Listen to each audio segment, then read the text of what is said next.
Could more prospects be on the way? Let's discuss on Fantasy Baseball today in 5.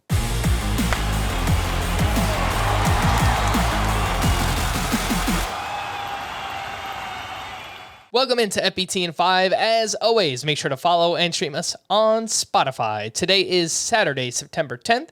I am Frank Stanfield, joined by Scott White.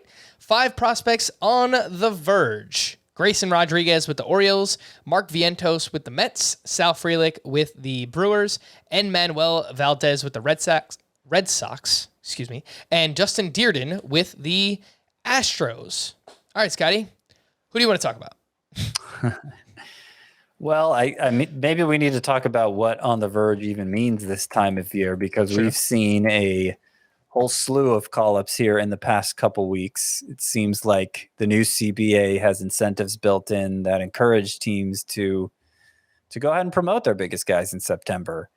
And that's been happening. And we're kind of running out of guys who I think can make a real contribution in fantasy the rest of the way, who haven't been called up. Grayson Rodriguez I have on here, but he's still building back up after missing 3 months with a strained lat.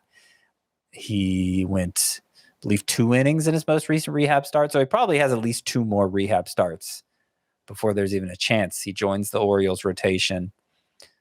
But there's a chance that he could make 3 starts at the end of the year, as Shane Baz did for the Rays last year. And considering Grayson Rodriguez is the best pitching prospect right now, that would be worthy of that would make him worthy of consideration in fantasy. So that's fine. Mark Vientos hasn't gotten called up yet, which is kind of disappointing considering Brett Beatty's out for the year now. But Eduardo Escobar has come off the IL and looked as productive as he has all year. So the Mets are giving him another chance to hold down everyday duty while Mark Vientos continues to slug away at AAA. Vientos kind of a defensive liability too, so that factors into their thinking, no doubt. And Sal Frelick of the Brewers, I was a little surprised that they decided to call up Garrett Mitchell instead of him. Frelick has looked like the more of a finished product in the minors, especially since getting to AAA.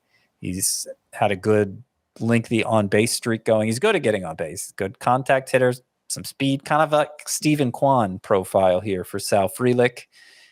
And they could use help in center field. It's not going great with Garrett Mitchell. Their alternative, Tyrone Taylor, he's nothing to write home about either. So I still think there's a chance Frelick could end up solidifying that role for them as they push for the third wild card spot in the NL. All right, the 5 prospects on the periphery. These are names that are just doing something of late that you need to know about. Matt Mervis, a first baseman with the Cubs. Andrew Painter, a starting pitcher with the Phillies. Aaron Zavala, an outfielder with the Rangers. Miles Mastrobuoni, a second baseman with the Rays. And Nathaniel Hickey, a catcher with the Red Sox. Now, can any of these potentially make an impact this year, Scott, or are they just names to know for dynasty leagues? Matt Mervis potentially could. I think it's a long shot. He's been at AAA for a while now, but he began the year at High A, so it's been a quick climb for him. Dominated at every stop. He and Alexander Canario have become the first Cubs minor leaguers to hit 30 home runs in a season since Chris Bryant in 2014. And Matt Mervis hasn't gotten a lot of hype in most for most of the traditional prospect sources, but that's beginning to change. The Cubs director of hitting recently compared him to Anthony Rizzo, left-handed hitter with the power, of course, but he makes a lot of contact for having as much power as he does. So he's at an age and he's at a level where the Cubs could give him a shot here to close out the season, audition him for an everyday role next year. Obviously, they don't have a clear plan at first base otherwise. So Matt Mervis is somebody to keep an eye on from that context. The rest, not so much, but Andrew Painter, I got to say, this 19-year-old drafted out of high school just last year, he's already made it up to AA. He's just mowed minor league hitters down, and he continues to dominate at that level that's still widely considered to be, the kind of the real proving ground for minor leaguers. If they can handle AA, then they should be able to handle AAA and the majors. And Pater's doing it as a 19-year-old, just shutting everybody down, going deep into starts. Like once Grayson Rodriguez gets promoted, Andrew Painter has a case, I think, to be the top pitching prospect in baseball. Looking really good. Aaron Zavala's an on-base freak for the Rangers, who recently moved up to AA and is doing even better there than he was in the low minors.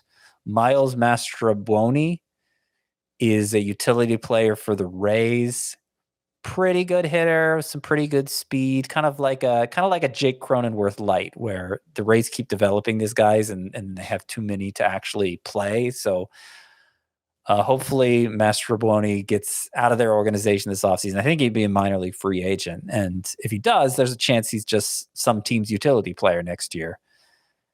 And then Nathaniel Hickey, great on base guy for a catcher in the Red Sox system. 22-year-old has suddenly gone on this power binge recently, and he earned high marks for his raw power, but it's beginning to translate into production. And with his great on-base skills, Nathaniel Hickey could quickly begin to rise the prospect ranks.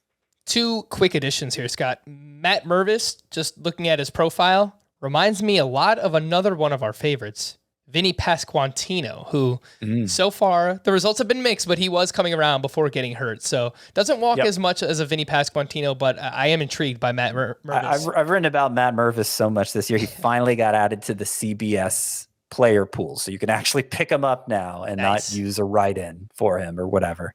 Last note, Andrew Painter, just 80 grade name for a pitching prospect. I mean, it doesn't get much better than that. For more extensive fantasy baseball coverage, listen to the Fantasy Baseball Today podcast on Spotify, Apple Podcasts, Stitcher, your smart speakers, or anywhere else podcasts are found. And thanks for listening to Fantasy Baseball Today in 5. We'll be back again on Monday morning. Bye-bye.